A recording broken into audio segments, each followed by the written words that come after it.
बसवेश्वर म्हणजे बाल बसवेश्वर जे आहेत ना, मग त्यांनी घर सोडलं वयाच्या 8व्या वर्षी आणि कुडल संगम या ठिकाणी जिथं 3 नद्याचा पवित्र संगम आहे त्या ठिकाणी त्यांनी विद्या प्राप्त करण्याचं ठरवलं.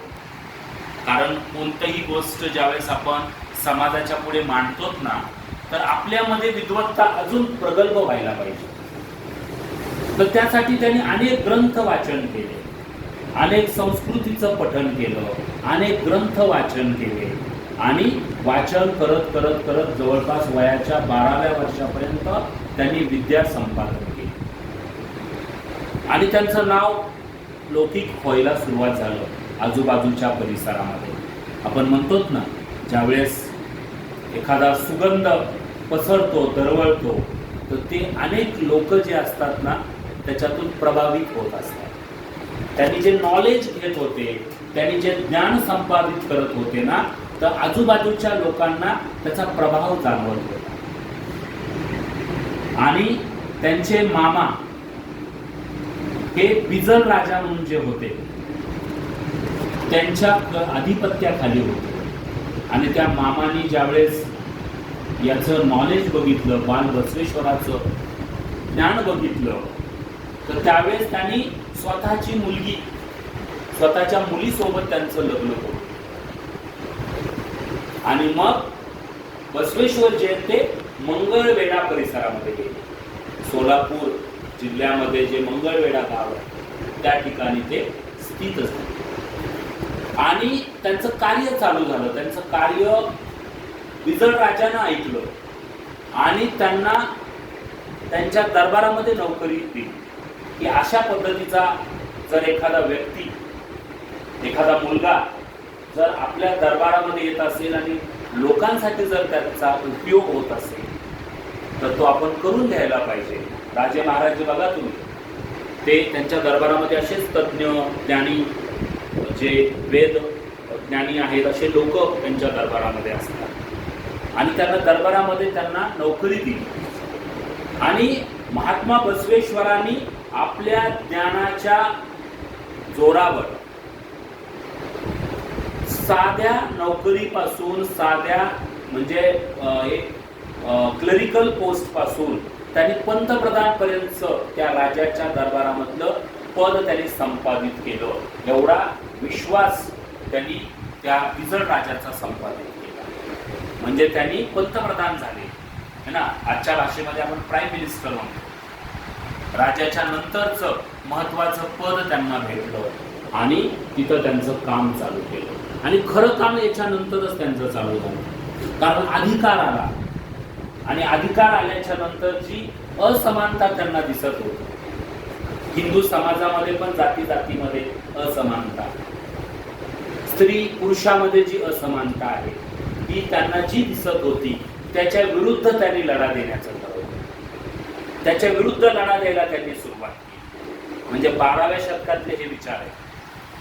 महात्मा ज्योतिबा फुले यांनी स्त्री शिक्षणाची चळवळ चालू केली, पण त्याची मुहूर्तमेढ कुणी रवली? महात्मा बसवेश्वरांनी रवली की स्त्रियांना पण शिक्षण भेटलं पाहिजे, स्त्रियांना पण समान अधिकार भेटला पाहिजे, स्त्रिया पण सुशिक्षित व्हायला पाहिजे. जेवढे पुरुष महत्वाचे लिंगभेद असता कामा नये. आज आपल्याला कुठंतरी कळतंय की लिंगभेद असता कामा नये. मुलगी आणि मुलगा हे दोन्ही पण समान असले पाहिजे. आज कुठं ना कुठं तरी 80% 90% आपल्या समाजाला कळतंय. ते 12व्या शतकामध्ये त्यांना कळलं होतं, म्हणून ते महान आहे. जो पुढचा विचार करतो, भविष्याचा विचार करतो ना, तोच व्यक्ती मोठा असतो आणि तोच व्यक्ती मोठा होत असतो.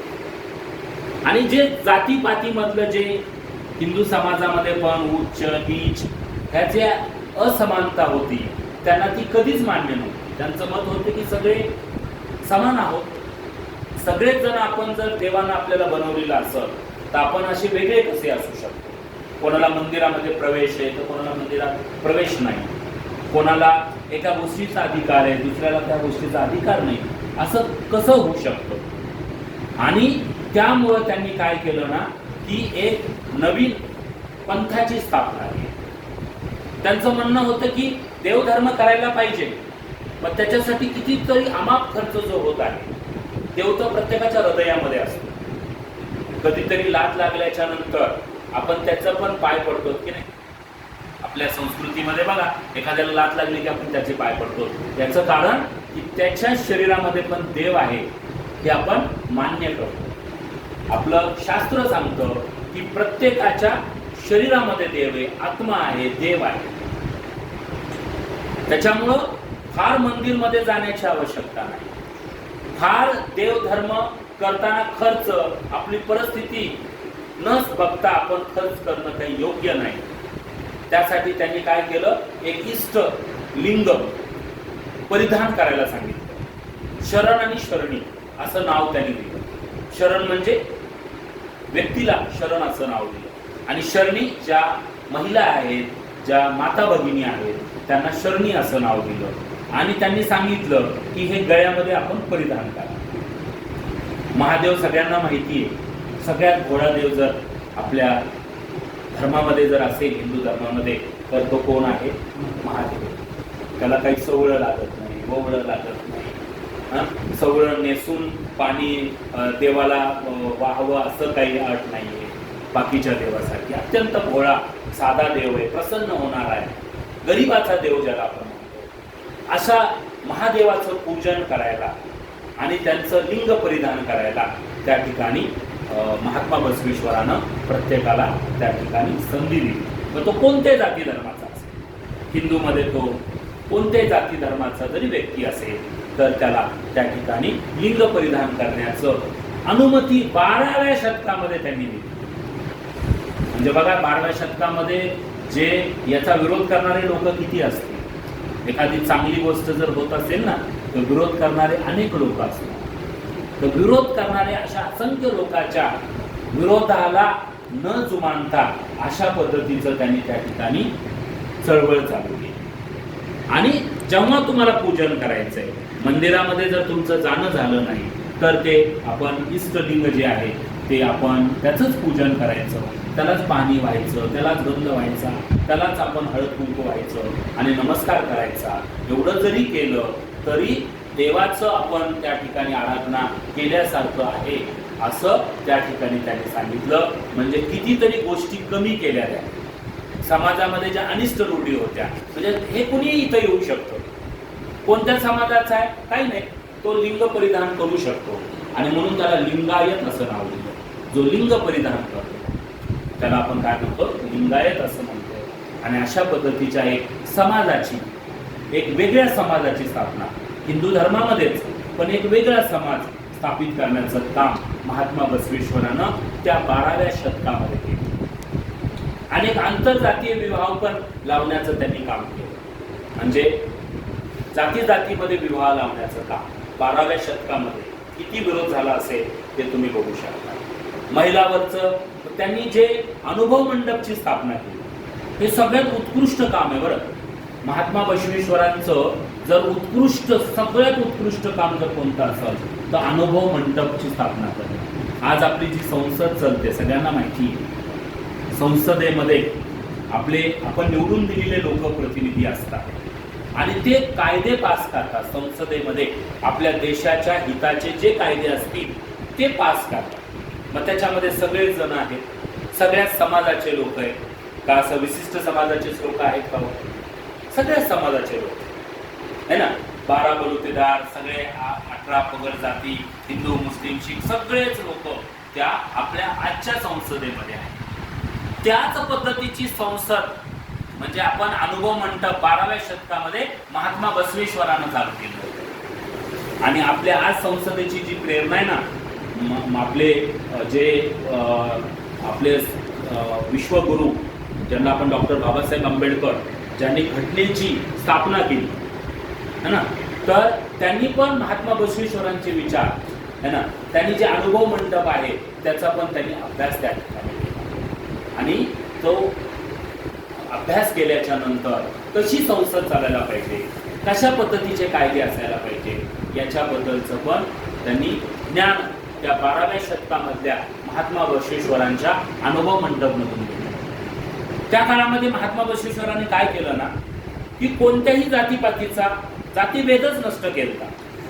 कोणत्याही संसदेमध्ये यायचा, त्या अनुभव मंडपमध्ये यायचा, तिथं स्त्रियांना पण अधिकार दिले होते. 770 सदस्य होते त्याचे. आणि जो मेन होता तो अत्यंत म्हणजे दलित जातीचा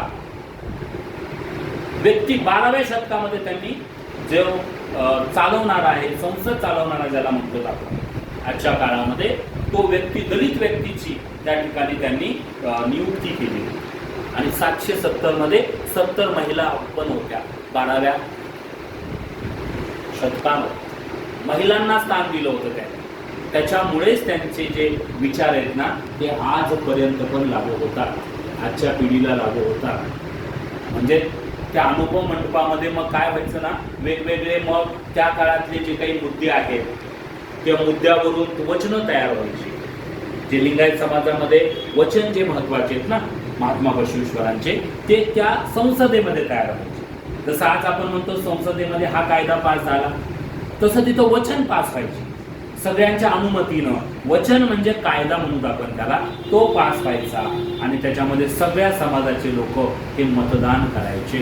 तर ते अनुभव मंडपची स्थापना त्यांनी त्या काळात केली, जी आजच्या काळासाठी पण उपयोगाची आहे. म्हणूनच महात्मा बसवेश्वरांचे विचार आज पण लोकांना ऊर्जा देण्याचं काम करतात. आणि अजून एक महत्वाचं काम, कायक वे कैलास, जे त्यांचं अत्यंत सुंदर वाक्य. कायक वे कैलास म्हणजे कार्य करा. कायक करणं म्हणजे कार्य करणं है ना. काहीच करायचं नाही, अभ्यास करायचा नाही आणि देवा मला पास कर म्हणल्यानंतर जमेल का? देव पण कोणासोबत असतो? जो मेहनत करणारा आहे ना, जो ताकदीनं पुढे जाणारा आहे ना, जो मेहनत करणारा आहे, सातत्य ठेवणारा आहे ना, त्याच्या सोबतच देव असतो. त्याच्यामुळं काही न करता देवा मला दे अशा पद्धतीची विचारसरणी नसायला पाहिजे, हे महात्मा बसवेश्वरांनी त्या काळात सांगितलं. कार्य करणाराच कैलासापर्यंत जाऊ शकतो. कैलास म्हणजे स्वर्गात जाऊ शकतो. तुम्ही कार्य करा, तुमच्या कार्याने तुम्ही मोठे होऊ शकता. तुम्ही कोणत्या कुळात जन्माला हे आपल्या हातात आहे का? तुम्ही कोणत्या समाजामध्ये जन्माला हे आपल्या हातामध्ये आहे का?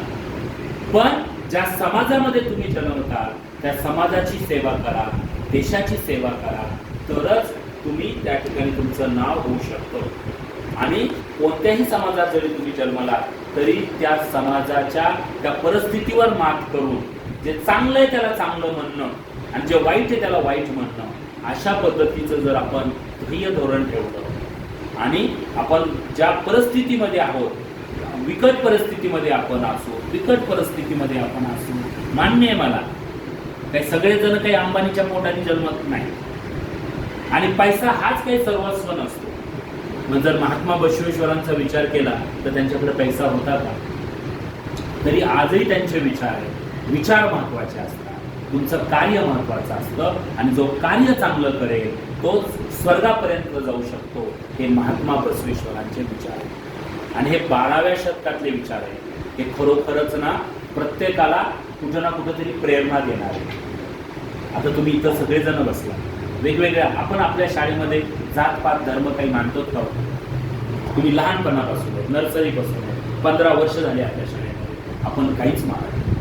आपण सगळे समारंभ साजरे करतो, आपल्यासाठी सगळे माणूस आहे ना. आपण कोणता लिंगभेद मानतो ना, मुली मुलं असं काही वेगळं मानतो, सगळे समान आहेत आपल्यासाठी. आणि तेच आत्ताच्या काळाची गरज आहे. तुम्ही चांगले आणि वाईट असू शकता, समाज चांगला किंवा वाईट असू शकत नाही, जात चांगली किंवा वाईट असू शकतच नाही, धर्म चांगला किंवा वाईट असू शकत नाही, आई वडील चांगले किंवा वाईट असू शकत नाही, तुमचे विचार चांगले किंवा वाईट असू शकतात. म्हणजे कोणत्याही समाजाचा व्यक्ती असेल त्याचे विचार चांगले पाहिजे, पॉझिटिव्ह पाहिजे. मी नेहमी म्हणतो तुम्हाला, जे पॉझिटिव्ह लोक आहेत ना त्यांच्यापाशी जा, जे निगेटिव्ह लोक आहेत ना त्यांच्यापासून फार दूर जायचं. काय होईल, कसं होईल, माझं कसं होईल, मी कसं करू, हा असा तो तसा, चुका दाखवणारे जे लोक असतात ना त्यांच्यापासून 100 हात दूर राहायचं. आणि जो प्राप्त परिस्थितीमध्ये पण जी परिस्थिती आहे त्याच्यामध्ये सुधारणा करण्याचं काम करतो, त्याच्यामधून आपलं अस्तित्व दाखवण्याचं काम करतो ना, त्याच्या सोबत राहा. तो कोणत्या जातीचा आहे, कोणत्या धर्माचा आहे, कोणत्या पंथाचा आहे, काही बघू नका. विचार महत्वाचे. आणि म्हणूनच महात्मा बसवेश्वरांनी त्या काळामध्ये लढा दिला. बिजळ राजा जो आहे ना, तो बिजळ राजा पण एक वेळ अशी आली की त्यांनी मान्य केलं नाही महात्मा बसवेश्वरांचे विचार. पंतप्रधान पदावरून त्यांना काढलं, कारण तो राजा होता. त्याला बाकीच्या गोष्टी ज्या आहेत ना त्याच्यामुळं त्याच्यावर पण एक दबाव आला होता. आणि चांगल्या लोकांवर खरं तर दबाव आल्याच्या नंतर चांगले विचार पुढे घेऊन जायला पाहिजे, पण तो घेऊन जाऊ शकला नाही. त्यामुळे महात्मा बसवेश्वरांना ते पंतप्रधान पद सोडावं लागलं लोकांसाठी. आणि मग बसव कल्याणला त्या ठिकाणी येऊन त्याने आपलं पुढचं कार्य केलं आणि तिथं समाधिस्थ झाले. पण 12व्या शतकातले त्यांचे जे विचार आहेत ते आजही आहेत. आता मी जे बोललो ते ह्या शतकातील लागू आहेत की नाही सांगा. अजूनही समाजामध्ये जातीपातीमध्ये अजूनही दरी आहे, ती कमी करायला पाहिजे. धर्माधर्मामध्ये दुरी आहे, ती कमी व्हायला पाहिजे. कोणताही महापुरुष हा जातीपातीमध्ये विभागला जाता कामा नये. तो जातीपेक्षा मोठा असतो.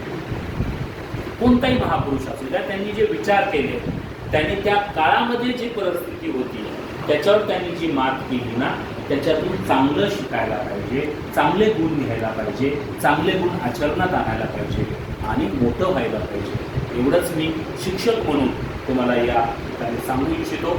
आज महात्मा बसवेश्वरांचे जे काही माझ्या पद्धतीने मी विचार तुम्हाला सांगितले ते तुम्ही पण पुढं सांगण्याचा प्रयत्न करा, आचरणात आणण्याचा प्रयत्न करा. एवढंच म्हणजे जयंतीच्या निमित्तानं खरोखरी आपण त्यांचं स्मरण या निमित्तानं होईल. जर आपण त्याचे विचार जर अजून पुढच्या पिढीपर्यंत जर आपण पोहोचवत गेलो तर. एवढंच या ठिकाणी मी बोलतो आणि महात्मा बसवेश्वरांच्या जयंतीनिमित्त सर्वांना खूप खूप शुभेच्छा देतो. धन्यवाद. जय हिंद, जय भारत.